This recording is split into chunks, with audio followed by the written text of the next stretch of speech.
Record করে আফগানদের হারালো কিউইরা। গত আসরে যাদের কাছে হেরে বিশ্বকাপ থেকে বাদ পড়েছিল, আজ তাদেরই হারিয়েই নিজেদের বিশ্বকাপ মিশন শুরু করলো ব্ল্যাক ক্যাপরা। টিম সেইফার্ট ও গ্লেন ফিলিপসের ঝড়ো ব্যাটিংয়ে পাত্তাই পেল না রাশিদ নাবিরা। রান বন্যার ম্যাচে জয় তুলে নিয়েই মাঠ ছেড়েছে সেন্টনার মিচেলরা। চেন্নাইয়ের মাটিতে আফগানদের বিপক্ষে নিউজিল্যান্ডের এই ঐতিহাসিক জয় নিয়ে বাকিটা শুনবো এই রিপোর্টে।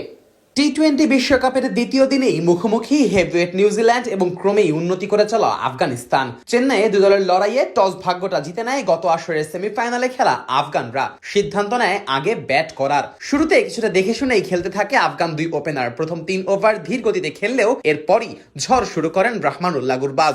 তবে পাওয়ার প্লের শেষ ওভারে আঘাত হানেন লকি ফার্গুসন, বিদায় করেন ইব্রাহিম জাদরানকে। একই ওভারের শেষ বলে বিদায় নেন গুরবাজও। বোল্ড হয়ে প্যাভিলিয়নে ফেরেন 22 বলে 27 রান করা এই ব্যাটার। পাওয়ার প্লে শেষে আফগানদের সংগ্রহ দ্বারায় 2 উইকেট হারিয়ে 44 রান। এরপরই জুটি করেন গুলবাদিন নাইব ও সেদিকুল্লাহ আতাল। দুজনে মিলে দলকে বড় সংগ্রহের স্বপ্ন দেখাতে থাকেন। 13তম ওভারে নিশামের বলে 2-4 ও 1 ছক্কা মেরে দলকে 17 রানে পৌঁছে দেন এই দুই ব্যাটার। তবে ইনিংসের 15তম ওভারে বিদায় নেন সেদিকুল্লাহ আতাল। জ্যাকব ডাফির বলে উইকেট কিপার টিম সেইফার্টের হাতে ক্যাচ তুলে দেওয়ার আগে তার ব্যাটে আসে 24 বলে 29 রান। এর আগে অবশ্য ব্যক্তিগত অর্ধশতকে পৌঁছান গুলবাদিন নাইব। 29 বলে পূর্ণ করেন 50। দারভিশ রাসুলিও খেলতে থাকেন বড় শট, তবে এরই মাঝে বিদায় নেন গুলবাদিন। রাচিন রবীন্দ্রের বলে বড় শট খেলতে গিয়ে ক্যাচ তুলে দেন এই ব্যাটার। সেইফার্ট সেই ক্যাচ ধরলে শেষ হয় তার 35 বলে 63 রানের দুর্দান্ত ইনিংস। পরের ওভারে বিদায় নেন রাসুলিও। হেনরির বলে ডিপ মিড উইকেটে ক্যাচ দিয়ে ধরা পড়েন এই ব্যাটার।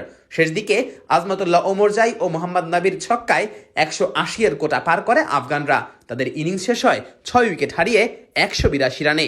জবাবে ব্যাট করতে নেমে প্রথম ওভারেই ঝড় তোলে কিউইরা। ফাজল হক ফারুকের 1 ওভারেই 3-4 হাঁকান টিম সেইফার্ট। তবে পরের ওভারেই ম্যাচে ফেরে আফগানরা। পরপর 2 বলে 2 উইকেট তুলে নেন মুজিবুর রহমান। ফিন অ্যালেন, রাচিন রবীন্দ্র দুজনকেই বিদায় করেন বোল্ড করে। এরপর অবশ্য দলের হাল ধরেন সেইফার্ট ও ফিলিপস। দুজনে একের পর এক 4 ছক্কায় রানের চাকা সচল রাখেন। পাওয়ার প্লেতে আর কোনো উইকেট না হারিয়ে 52 রান তুলে ফেলে কিউইরা।